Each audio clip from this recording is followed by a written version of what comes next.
सारनाथ थोड्या रेसिपीमध्ये आपलं स्वागत आहे। मी मुगाच्या डाळीची रेसिपी बनवणार आहे। हे बघा, मी डाळ भिजत ठेवली होती।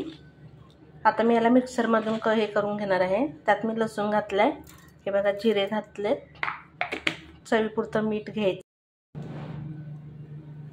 हे बघा मी मिरच्या घेतलेत, तुम्ही तुमच्या सोयीनुसार घ्या। आता मी यात घालते पुदिना। आता मी याचं मिक्सर करून घेणार आहे। आता मी यात थोडंसं दही घालणार आहे। मी वाटून घेतले, थोडंसं दही घालून परत एकदा मिक्स करणार आहे। हे बघा अशा प्रकारे मिक्स करून घेतले मी।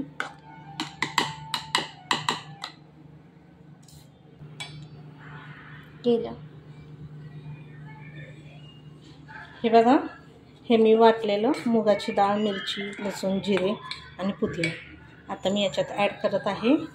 हे पहा, हे आहे काकडी, हे कांदा आहे, बीटरूट आहे आणि गाजर आहे। हे आपल्याला याच्यामध्ये ॲड करायचं आहे।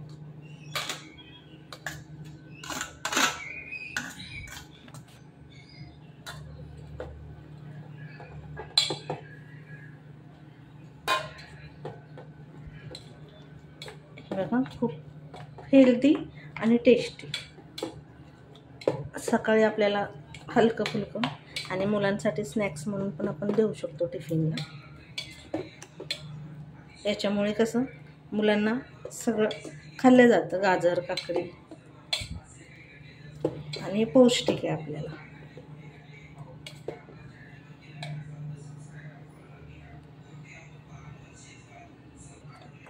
याच्यात मी थोडंसं मीठ टाकले, मी आधी थोडंसं टाकलं होतं म्हणून आता मी परत टाकले। आता मी पॅन घेतलंय, याला मी ब्रशच्या साहाय्याने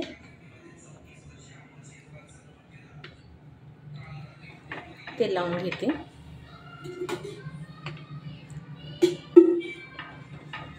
एकच नंबर बनतो बरं का, ट्राय करा तुम्ही।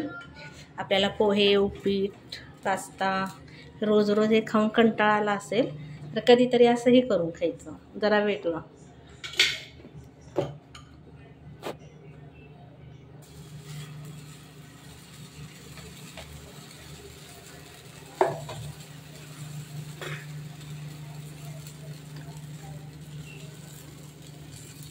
खूप भारी लागतं, तुम्ही टिफिनसाठी मुलांनाही देऊ शकता टिफिनमध्ये।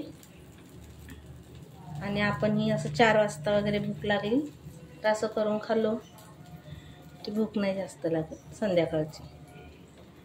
म्हणजे वेट लॉसवरती आहेत त्यांच्यासाठी तर खूप भारी आहे।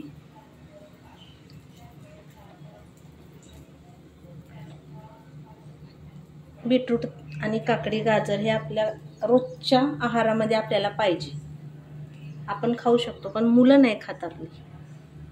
त्यांना कसं चारायचं, अशा पद्धतीने त्यांना आपण करून दिलं की त्यांना हे खाल्लं जातं आणि खूप आवडीने खातात बरं का मुलं।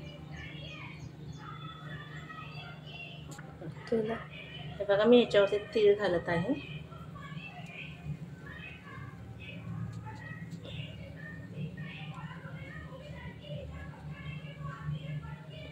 दिसायला किती भारी दिसत आहे, खायलाही खूप भारी आहे। ट्राय करा तुम्हीही नक्की आणि मला कमेंट करून सांगा कशी वाटली तुम्हाला माझी रेसिपी। आणि प्लीज लाईक, सबस्क्राईब पण करत जावा। फक्त बघू नका, लाईक सबस्क्राईब पण करा, कमेंट करा तुम्हाला कशी वाटली माझी रेसिपी।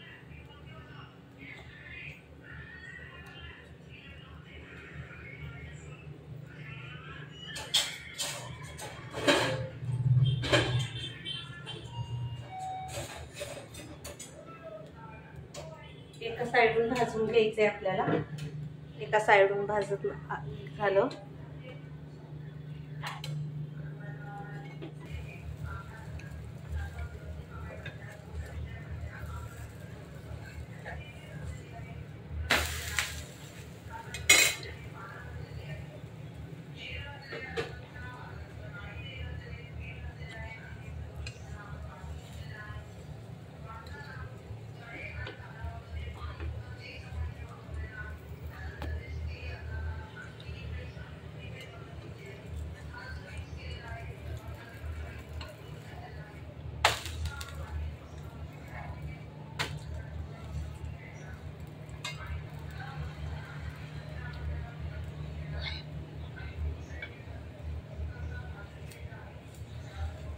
हे बघा, कमी तेलाचं आणि एकदम पौष्टिक मुगाच्या डाळीपासून आपण तयार केलं.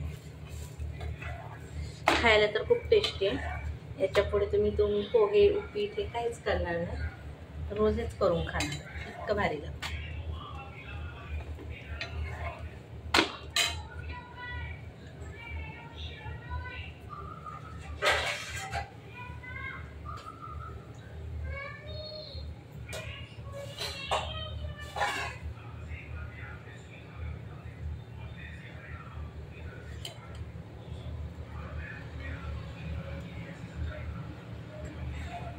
बघा, तयार झाले आपलं मुगाच्या डाळीपासून थालीपीठ. पराठा म्हणू शकता, याला काही तुम्ही म्हणू शकता, पराठा, पोळी. मस्त झालाय.